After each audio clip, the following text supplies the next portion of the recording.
is one of those few heroes in the 9/11 Truth Movement who has this sustaining power, I don't know how, of heart, which gives and gives and gives again. I think most of that comes through pain. I think a whole lot of it comes through love. The whole 9/11 Truth Movement owes an incredible debt because he's the one, for instance, who opened the heart of Geraldo Rivera, who had him on his show 2 Novembers ago, along with Tony Zambodi, one of our engineers. And Geraldo said, I'm beginning to change my mind. And it's because of those family members and those architects and engineers. And those family members are very few who are stepping forth demanding a real investigation, who have the courage to face their own pain, their own demons, and demand the truth from this country and its government of what really happened on 9/11. Mr. Bob Mcllvaine.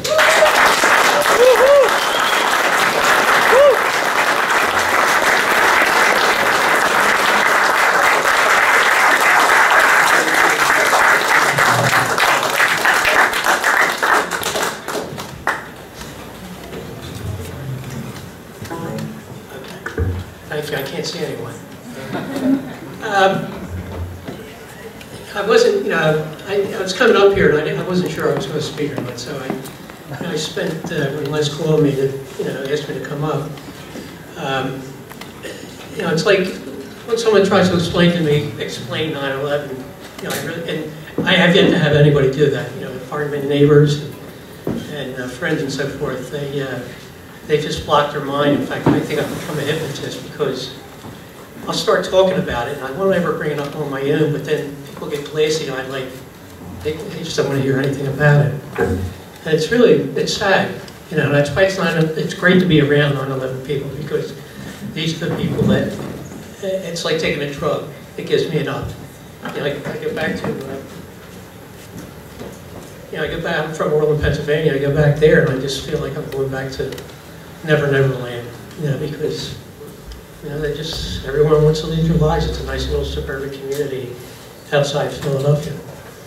But that's enough of that. And he said, Les was saying about the credentialed people. I have no credentials. I was a history teacher at one time. I was a bar owner and a teacher. And my son, Bobby, is 26 years old. And I can't figure it out. My wife and I can't figure it out. But he was a brilliant, he was a brilliant man. Graduated Princeton in 1997 and went immediately up to New York to work. He was in the publishing business. And I don't remember exactly, he was working for Boris and Marcello after publishing, the PR firm. And he worked on Merrill Lynch, in the capacity of that job. And Merrill Lynch just loved him so much. Now this is in the year 2001. They just liked him so much, they made a deal with him to come to Merrill Lynch and work for him. And he said he would, but he really didn't want to be in the business world of that sort. And so he made a deal with them that he would work for 2 years, and they would sponsor him to get his master's degree. And then he could make a decision whether or not he wanted to stay at Merrill Lynch. So anyway, he started working in Merrill Lynch in August of 2001, because it was a few weeks before September 11th. And when like being on Dorado, and the opportunities I've had because I've put myself out there, and I don't want to go into the whole history of what happened. 9/11 happened. I didn't believe it from the very beginning. I joined a group of family members who were against the war. I got arrested before the Iraq War, which is very beneficial to me because suddenly I realized you get a lot of opportunities to talk to people. People wanted to talk to you. Why would a family member want to get arrested 2 days before the beginning of the Iraq War? And I said, because it's idiotic, this war. And I really wasn't on board as far as who did what, because at that time there just wasn't that much information. I didn't necessarily believe the story, but I wanted to do something desperately. So that's why I got arrested. And because of that, because of this group, 9/11 Families for Peaceful Tomorrows, I got a chance to travel around the world, Bogota, Colombia, Japan. You know, so I've done some wonderful things, and I've got a chance to talk to the world. And basically, I would talk about that blowback type of thing, that the blowback of America has created this horror around the world because of our foreign policy. Well, people just loved hearing that from a family member. You know, I was saying I didn't want revenge, whatever happened.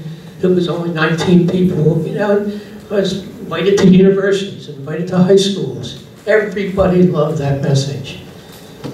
Well, after court, of course, I went to the 9/11 Commission hearings, and I actually went there thinking maybe something's going to be solved. I really did. I remember when Richard Clark, which, you know, I put him right up the top of the list as far as possible maestros of the orchestration of 9/11. But when he talked about his book and he apologized to the 9/11 family members, and I looked at it and I said, geez, thanks a lot. We finally got an apology from the government. But, you know, that didn't last long. It was after Condoleezza Rice at the hearings, and she talked about that, you know, the government had no recollection of anything was going to happen. And the main thing about the whole commission report is that she was filibustering. She would just talk on and on and on, no substance at all. And each commission member only had a couple of minutes to speak. And so she never got anywhere. Anyway, I'm not going to go into all that, but I was just so angry. And this was the turning point for me. And I remember after I was supposed to do a big interview with Canadian, I think it's CBC up in Canada. And I just got so angry, and I started using profane words, and suddenly I had all these mics in front of me. And I just said, this commission was an absolute, or is an absolute cover-up. It's an absolute disgrace. So from that day on, I still continue traveling the world, but I started, you know, of course I'm doing my research like everyone's doing their research. And I certainly believe, you know, this is ridiculous, you know. And I love the people of Peaceful Tomorrows, but I just couldn't speak up the way I wanted to. So I sort of just dropped out of it. They're so, you know, they're all my friends. But I go around and I speak from my heart. I have no reins. I'm not part of any organization. I just think I say what I think. And like on Gerardo's show, he came down and he asked me, and I remember Ted from We Are Change, he said, please don't say it was an inside job. And I said, why not? It was. And Gerardo asked me, he said, Bob, you think this was an inside job? And he was really trying to, and Gerardo was great. He treated me great. In fact, I met, what's the asshole's name? Huckabee, after the show. And he just couldn't believe it. He said, I can't believe what happened there at Ground Zero and, you know, of course, Building 7. He said, that wasn't, you know, I mean, he was just so enthusiastic about the whole thing. You know, of course, you're not going to hear from him at all.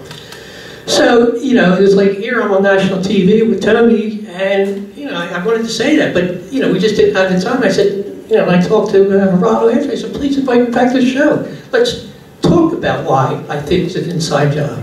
He says, well, if you have anything good for me, I said, I have a million things good for you. I could teach you, you know, I could sit here for 6 months and talk about what happened on 9/11. But of course, that goes into a black hole. That was the end of it.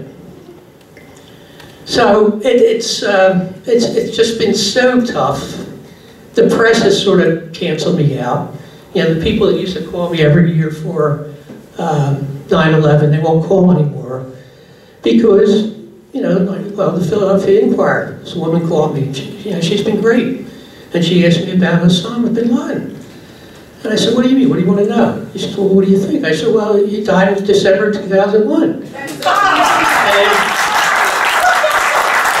And I said, that's just not coming from my lips. You know, there's a lot of people around the world that this has been verifiable. And I said, you know, it wasn't, you know, I wasn't going into, you know, things, you know, way out. I just said, you know, the FBI even said, you know, we can't prove that he was guilty.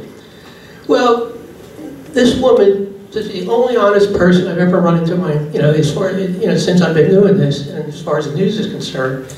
But she said to me, she said, Bob, she says, I understand, I am the problem.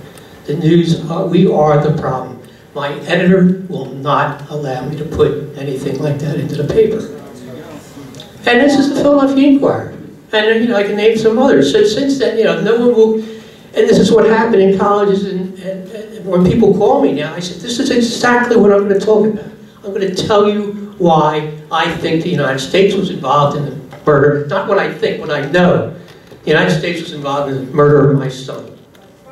Okay? And immediately, that's the end of the story.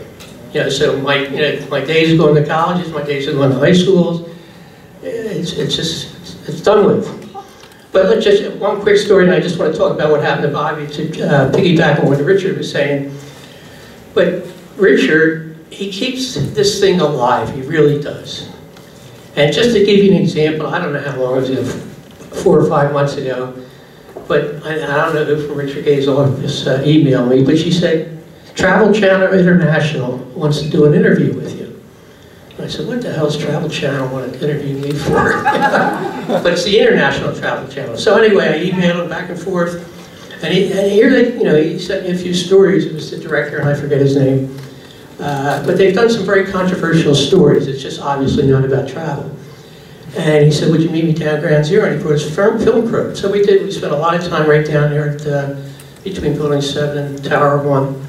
And I gave my story. And, you know, and I told him before we did this, I said, look, this is what I'm going to tell you. No bones about it. You know, exactly what I said. And you know, I'll finish up just telling you, talking about Bobby, and that's what I did. I talked about Bobby. And anyway, you know, we spent 2 hours. Now, I'm only going to get 5 minutes. But, and this is going to be in January. Now, I still haven't heard for sure that I'm going to be on, but it's going to be 67 million people in 118 countries will be part of it. So, it's the fact that Richard gets so much play with what he's doing that they called him, they said, could we please talk to a family member? So that's a big deal. And I've done DVDs for, Russia, well, of course, Zero in Italy, went to the Rome Film Festival. So that's how I have to work. I always read. I read every day, and I keep myself prepared in case I do get one of those interviews, and I have to be ready for it. So enough of that. But just piggybacking on Richard, and what I'd like to talk about real quick is how Bobby died. Bobby died up at 96, or Bobby died, he lived up at 66th Street between 1st and 2nd. Took the subway down. Again, he just started at Merrill Lynch. Now, Merrill Lynch is across the street from the towers, across West Street. So, you know, he came down, and I don't know the exact times, but when we called that day, we were trying to get a hold of him. Now, his cell phone was working. Apparently, a good 100 phone calls came into him, but no answer. So we had no, we just had no idea, but we knew that he didn't work in the towers. So we really weren't that worried. So, and I'm not going to go into the week because it's when I do get emotional, but I've spent a lot of time trying to figure out what happened to Bobby.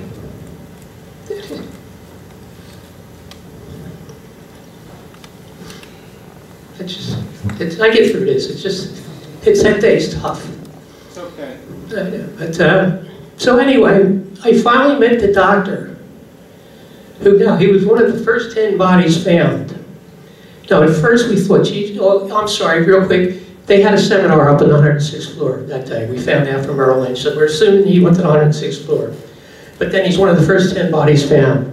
We found his body 2 days after 9/11. He was one of the first 10 bodies taken to the morgue. So now I'm wondering, what in the world happened? So I've talked to so many firemen, policemen, trying to get an idea what was really happening, but there was no grids at that time. When they picked up a body, they just took him away, or took her away. And so you couldn't locate where people were. So I had no idea where he died, but finally after talking to the doctor who examined him, the forensic doctor, we sat down for a couple of hours, and he had pictures for me, but I didn't want the pictures. But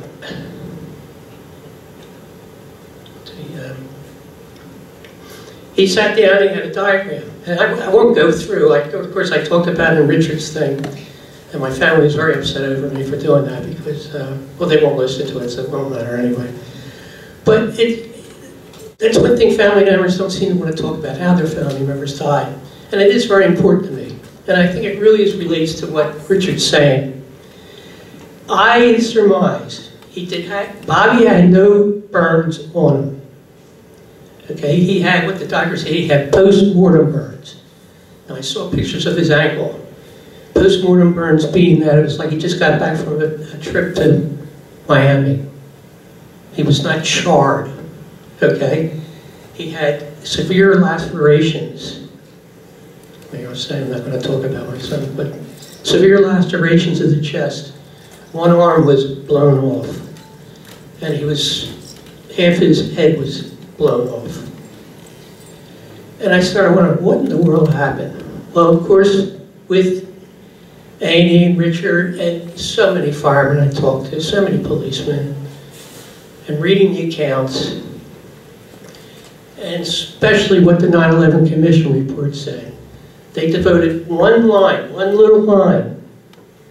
They said the damage caused at all those levels, from 6th level up to the lobby, were caused by fireballs coming down from the top. Okay, with the research, it doesn't take much. Again, I'm not a scientist. That's why people don't necessarily hear what I have to say, because I don't have the credentials. But it was a 3-tiered system in the towers. In other words, I don't know exactly, say first to the 44th, then you got out of the elevator and go to the next tier of elevators, and up to the 77th. And I don't know, maybe it's 4 tiers.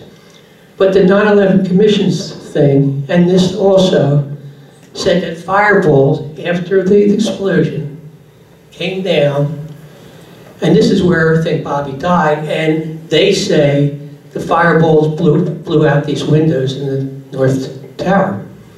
Well, I don't know how many people have ever been in the North Tower, but those are big-time windows, tall and thick. And just from the reading, you talk about the subsonic and supersonic detonations. Well, a fireball, and remember, you only had one elevator that went all the way down to the sub-basement 5, a 50 elevator. It was the freight elevator. And it was impossible because of the guy who was running the thing, I forget his name, but he broke his legs because the doors blew in, and he had no burns or anything. So in other words, it was impossible for the 50 elevator. So in other words, it's totally impossible that a fireball could have come down. Now the NIST report says that these elevators were going straight down, and this is to justify the idea that the fireballs came all the way down. So what I've surmised from my son is that he probably got down to maybe Fulton Street. I think that someone went down Fulton Street, was walking over, and decided to the last minute to walk into the towers to go to the seminar they had on the 106th floor.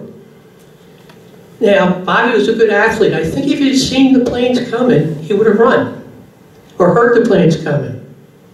If the plane would have hit, there's injuries. He had no injuries on the back of him. He was not running away.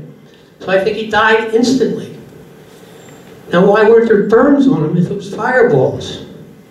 Well, again, correct me if I'm wrong, but a fireball is subsonic, meaning it doesn't go at the speed of sound. Okay, in fact, it was on TV yesterday, a man talked about how a fireball came out of the elevator. And he's burnt, but it didn't kill him. Well, you had people in the lobby that their bodies were cut in half. I'm sorry to be gruesome here, but the thing is, I think with Bobby, it was a huge explosion. Willie, I've talked to Willie many times, Willie Rodriguez. The explosions that took place below. The firemen from Ladder 10 that I've talked to, they walked in and they thought the lobby was blown up. Well, how did that happen? It didn't happen by fireballs. So I think wherever Bobby was walking in, I think there was a huge explosion. And how do you get around him being burnt? Well, supersonic detonation, the wind goes first, and then the heat comes afterwards. And I think he was blown out, blown away from the towers, and died instantly. And then with the heat that followed, possibly, he had some sunburn on him as far as, they weren't life-threatening type of, where his whole body was charred. So that's important to me. I hate getting into arguments, and I don't get into arguments with 9/11 family members. I hate to be general and say, well, this is exactly what happened. I have no problem just saying, hey, I think the United States, I don't really care who else helped and orchestrated it, but the fact that people were in that building, and I know Susan, when she taught, I read her book about these people that were coming into the basement 2 weeks before. Vans, and everybody had left. It's so easy to set up that building. I don't know how it was set up. I don't understand anything about it. But I do know there was tremendous explosions in the basement. I know there was a tremendous explosion in the lobby. You can't blow out those windows with a fireball.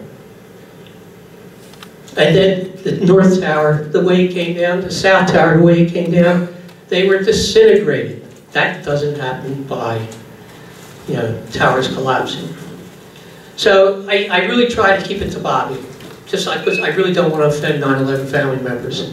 And then if I get further into a discussion, if someone wants to know, the 9/11 Travel Channel, or the International Travel Channel asked me, said, well, who in this country do you think did this? I said, I could really give a crap. I don't care. But it's important to know that all these wars are a waste of time. The war on terror is an absolute waste of time. My son was murdered for one purpose, and it's for these idiotic wars. And we could start listing names here and there. We get into a pissing contest. The guy thinks of Zach Heim, I think Richard Clark. We could go on and on and on. But my concern is my son was murdered. And remember, we had no investigation. It's my job to investigate this. I don't have subpoena power, right? And as much as I do want a real investigation, I still will tell people, and I don't care who asks me, where I am at any given time, yes, I think the United States orchestrated this whole thing. So that's where I stand. And one other thing, the only thing I do now is read history. And I was going to talk about it, but I won't. But going back, we always hear the quote of Eisenhower, watch out for the military-industrial complex.